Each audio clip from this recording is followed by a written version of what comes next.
Hi everybody, this is Richard White and we're going to do another Python programming activity today.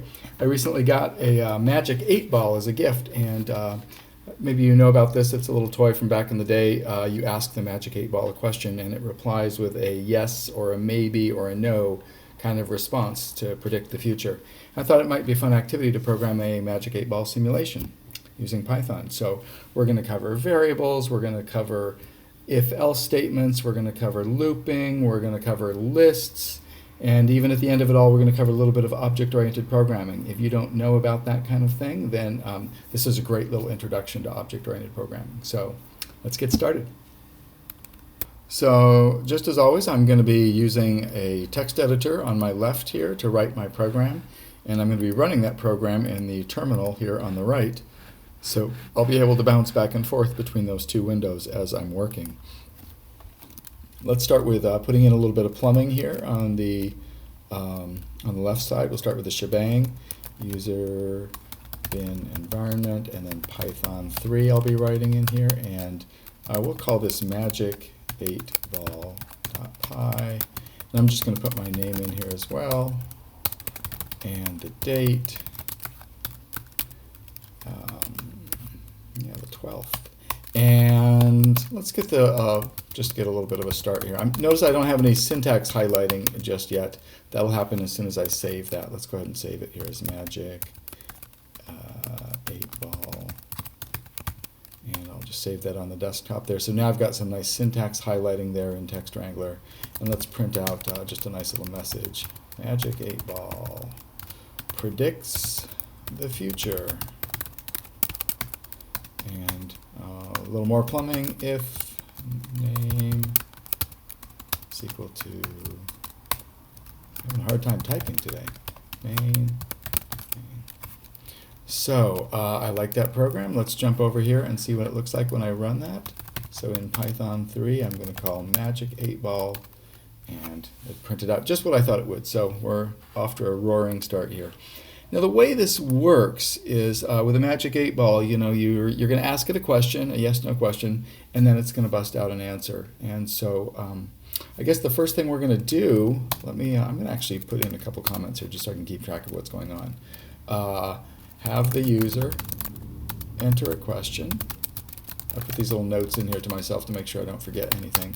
And then reply with a random yes, maybe, no response. So these are the only two things I'm really going to worry about in this first version of the program. We're going to iterate through multiple versions of this program in the course of the next few minutes.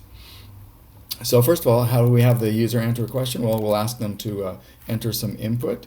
So I'm going to say that question is equal to, we'll ask them for input, and I'm going to prompt them here, enter a yes, no question. And that'll print that out, and whatever they type in then will be stored in the variable question.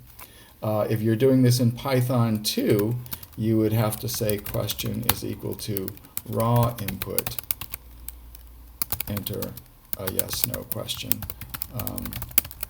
That's one of the differences, one of the many differences between, and one of the major differences between Python 2 and Python 3. But assuming you're using Python 3, we'll just stick with this regular question is equal to input, enter a yes, no question. This will be Python 3 that we're running here. And then what? What are we going to have them do with that question? Well, I actually don't need to do anything with that question. I'm not going to process it or anything. It doesn't matter to me what the question is. You might ask, well, why are we even asking them then? That's kind of part of the interaction, the user interaction here. So we're going to have them commit to asking a specific question, and then we'll give them a yes, maybe, no response. So that's going to need to be a random response. So I think what I'm going to do at this point then is move down here and figure out what my random response is going to be. To get a random response, I need to have a random number. And the way I do that in Python is by importing the random module. So I'm going to do that up here. Now, the random module has lots of different methods that I can use to get stuff out. Probably the simplest one, let me jump over here to my terminal window and I'll open up a Python interactive session. The simplest one, let me get Python 3 here. The simplest one is, if I'm going to import random, I can get a random, that's the package, and then the random method, which gets me a random decimal, a random floating point number, between 0 and 0.9999999. So every time I call that, I'm going to get a random decimal between 0 and 0.999.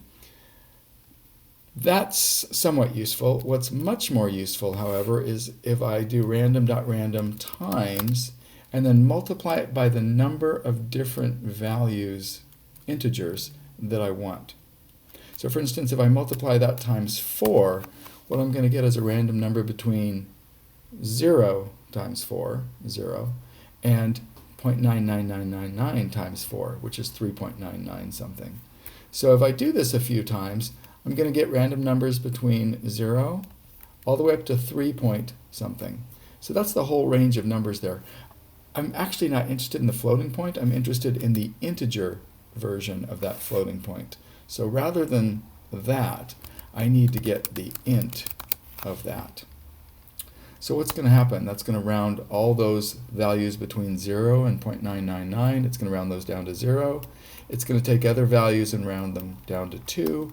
I'm going to get 1s occasionally, and the highest number I can get is a 3. I'm never going to get it all the way up to 4, because the most I can get is 3.9999996.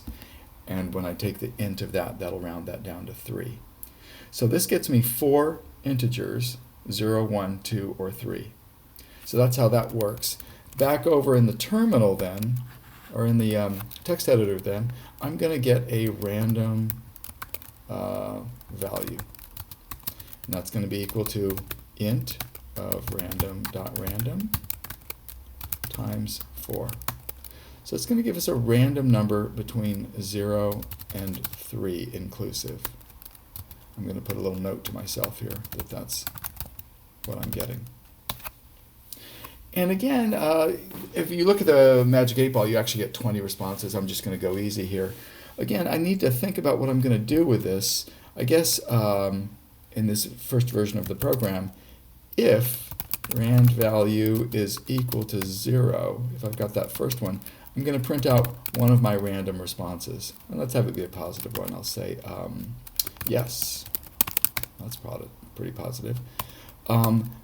Else, if rand value is equal to 1, and you may remember in Python, else if is actually, you can combine this and make an elif statement. If the random value is 1, then I'm going to print another positive one. Signs point to yes. It's also very positive. But let's put one that makes it a little sketchier this time. Else, if the rand value is equal to 2, print reply hazy, ask again later. That's one of those maybe ones. And finally, if it's none of those, I know it's got to be a 3, so I'll just do else print I don't think so. So those are going to be my 4 responses numbered from 0 to 3, and I'm hoping that this program works just the way it is. Let me run over and try it out and see what happens here. So I'm going to run Magic 8 Ball, enter yes, no question. Am I going to win the lottery? Signs point to yes. I'm so happy. I won't have to make these YouTube videos anymore.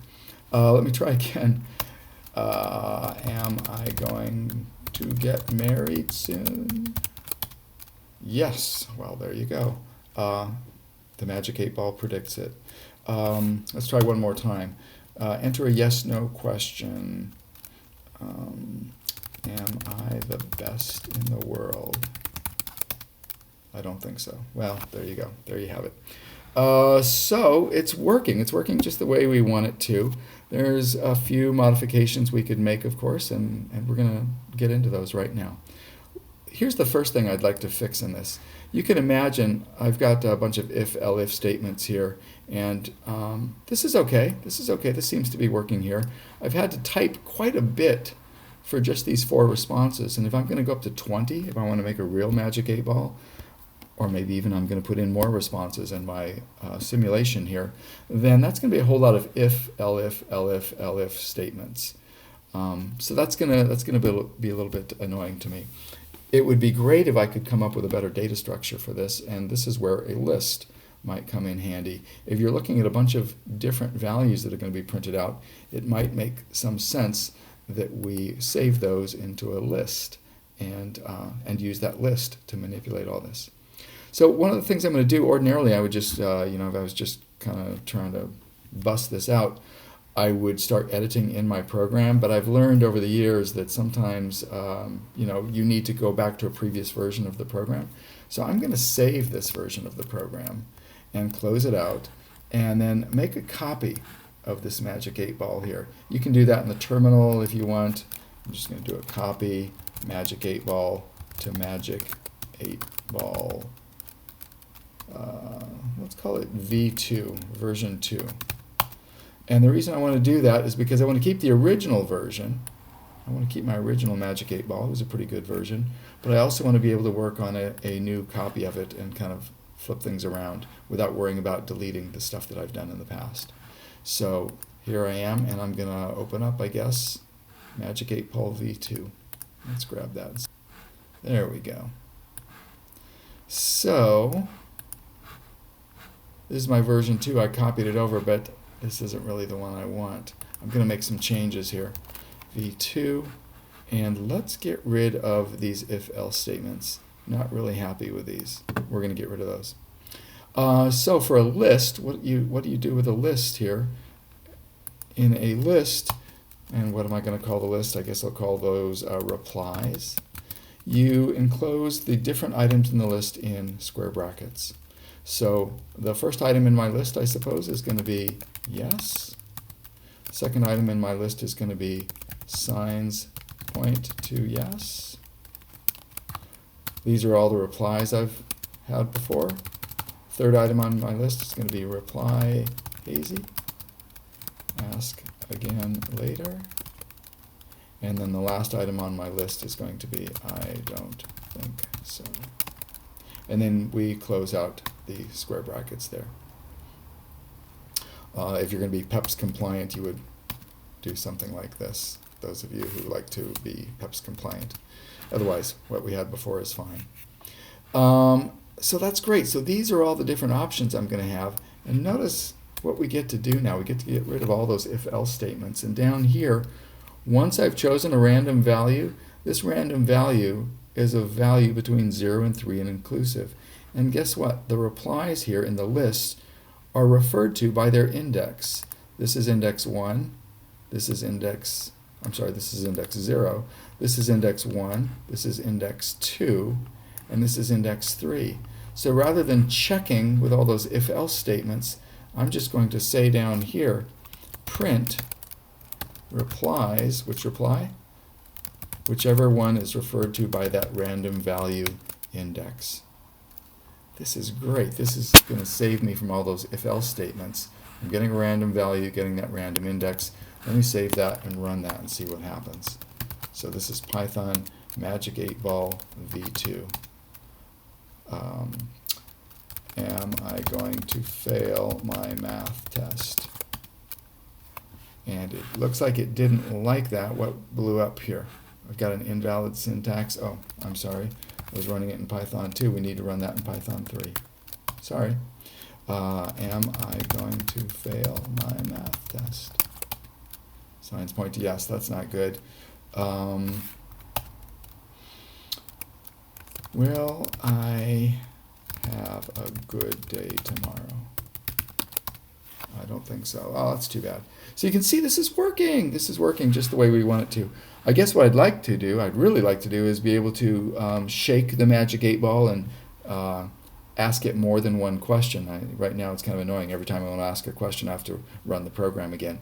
So let's jump back over here into the terminal and make a loop here. Which parts of this program do we need to be looping? We don't need to say Magic 8-Ball predicts the future every time. Saying that once at the beginning of the program is sufficient. I don't need to reinitialize this list every time. We're going to use the same list throughout the life of the program, so that doesn't need to be looping. But this have the user enter a question and getting a new random response, That's definitely going to be part of our loop. So let me space down a little bit here. We'll set up a loop. And there's a lot of different ways that we can do this. How about if we do this? While true, of course, true is always going to be true. We're going to do those things. We're going to run through those guys. While true, we'll go through those guys. We'll have them enter a yes/no question, and they'll get a random response for us. And right after we ask them for the question and give them the response, ask if they want to try again. So we are actually going to ask them something this time. Go again is equal to input. Would you like to ask another question? And their response to this, we're going to look at their response to this. And I guess I really only need to look at the first letter of the response. If the first letter of the response is no, then, or N rather, for no, then I'm going to bail out of this loop. So if go again, just the first letter, this is a string slice where we're just getting the first letter, the letter in the 0 position there. If go again, and we'll make it a lowercase version. If the lowercase version of low again, of go again, is equal to a y, sorry, an n, then we are going to break out of this loop. We'll break out of the loop. And then the last thing we'll do, this is the part that we're looping, so the last thing we'll do after we break out of the loop, we'll say goodbye. It's always nice to let them know that the program is ending with a goodbye statement there. Oh, I like that. Let's try that and see what happens. I'm going to run that. Enter yes/no question. Am I hungry? I don't think so. It's right. Would you like to ask another question? Now I can put anything I want here as long as it's not an N. So if I put in yes, enter yes/no question. Am I thirsty? Yes. Would you like another question? You could put in gobbledygook here, so this isn't, we're not really doing any big error trapping here. Would you like to play a game? I don't think so. Would you like another question? No. If I say N, then it's going to say goodbye to me, so it's going to bail out of that loop. This is fantastic. This program is working pretty much exactly the way I want it to, and it's nice, neat, and simple. If you want to add more replies in there, you certainly can. One of the things you should think about here, this is interesting, if you think about the fact that this replies has 4 values in it, let me ask you this. Why do you think we put the value 4 right here? The reason that we put the value 4 is because we have 4 responses there. One of the things that's really smart for you to think about as a computer programmer is what's going to happen to your program in the future if you modify it. In particular, there's this thing, something called a magic number that you want to kind of avoid if possible. This 4 here is kind of a magic number. Why is it 4? It turns out this is a 4 because we have 4 responses. What if we were to add another response in here? Definitely not.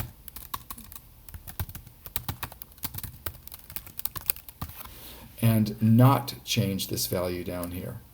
If we did that and we didn't change this value down here, we'd still be getting a value from 0 to 3, and we'd just be choosing from these 3 values. It wouldn't be a serious problem with our program. It would still run, but it wouldn't be working correctly. We would never get this response here that we're supposed to get on occasion. We could fix that by putting a 5 down here, but it would be better if we didn't have to always think about changing both of these things. The way you can fix that is by changing this 5 so that it's not just a magic number that randomly appeared there. It refers to whatever the length of this list is. And I can do that by just using the length function, length replies. That's going to, and I guess I don't need the rest of this here, that's automatically going to choose whatever, I need another parenthesis there, whatever the length of this list is, and adjust this random number generator by the amount of replies in that list.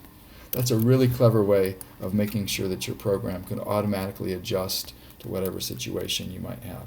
so I'm not even going to answer any questions here. I just want to run this through a few times and see if I can get that definitely not response. So I'm going here.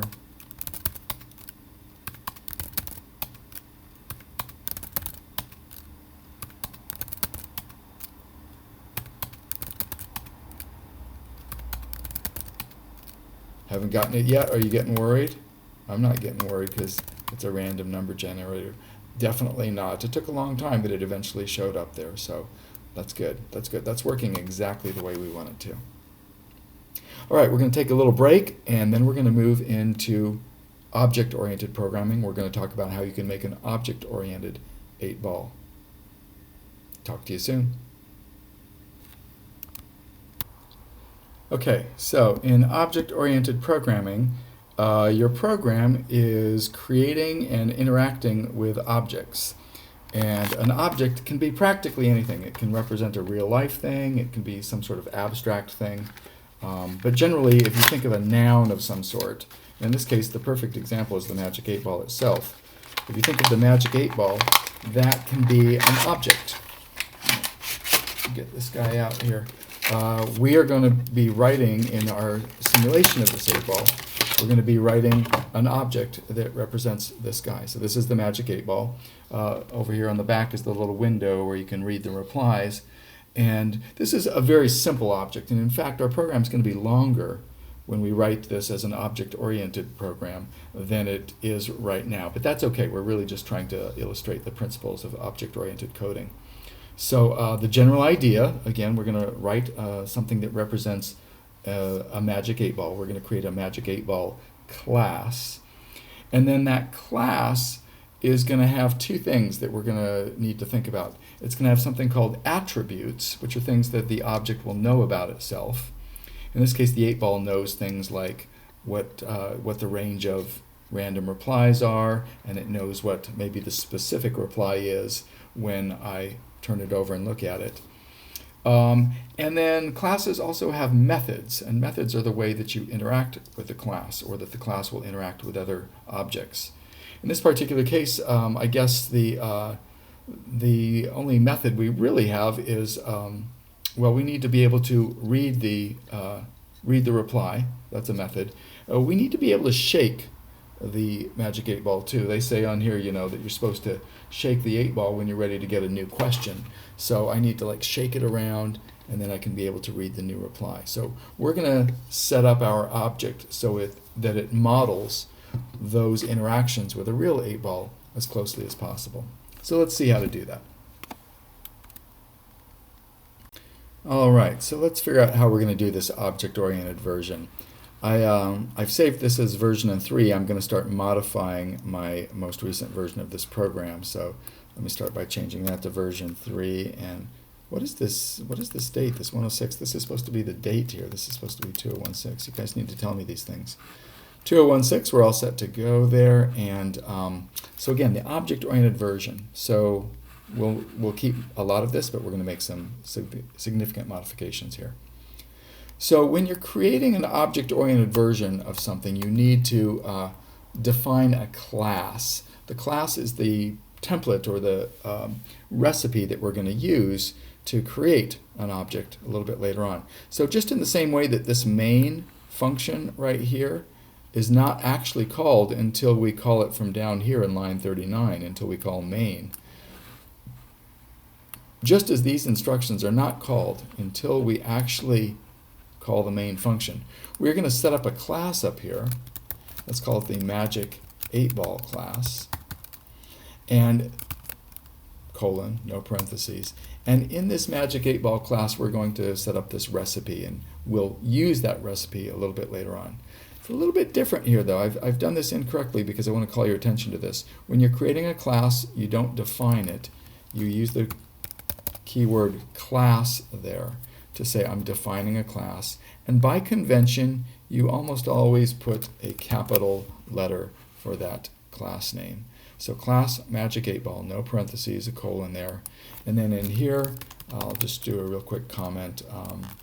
The magic 8-ball class defines magic 8-ball objects.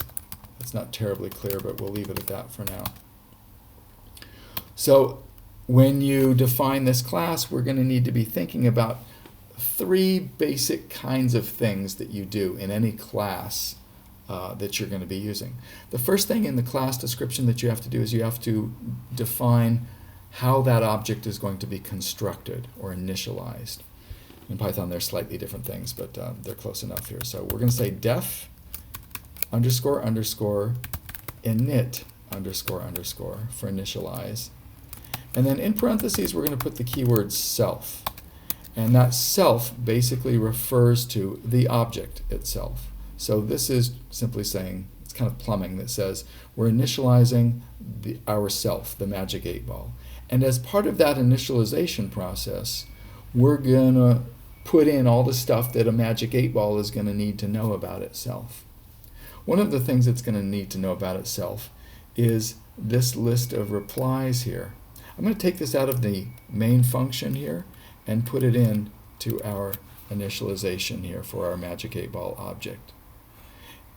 Because these replies are things that have to do with the object itself, I'm going to put the keyword self in front there. You have to do that. So self.replies is equal to this list of replies there. I could do a little editing here to make sure that these all line up the way I want them to. And look at this guy. Excellent.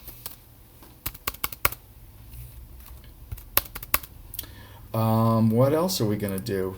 In addition to being able to construct itself, the class needs to allow for interactions with it.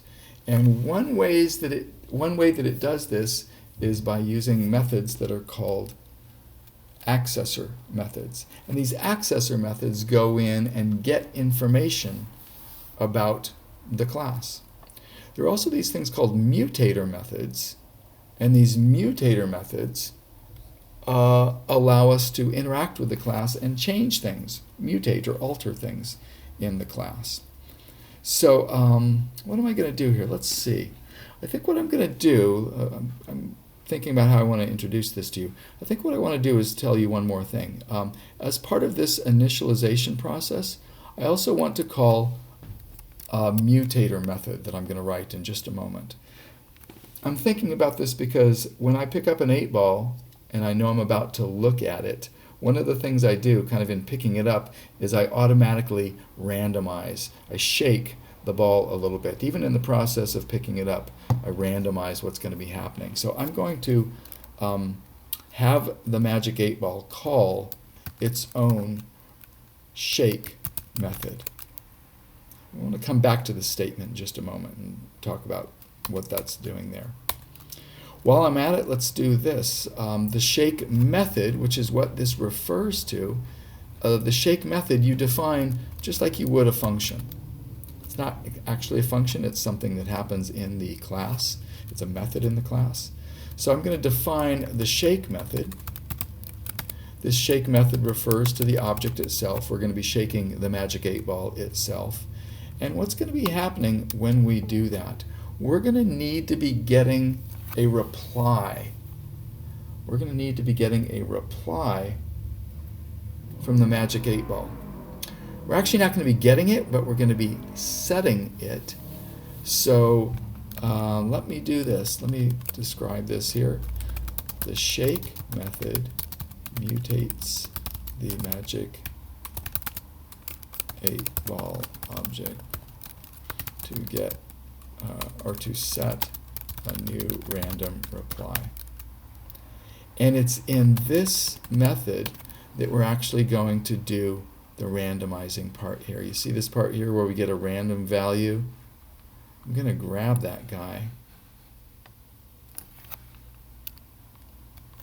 and move it up here. So we're going to be getting a random value just as we did before.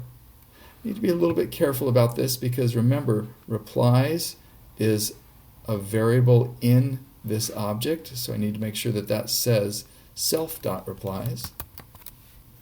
And the random value here It's going to be used in here. I don't need to worry about using self here. I could if I wanted to, but this is just going to be a local variable, so I'm going to leave it at that.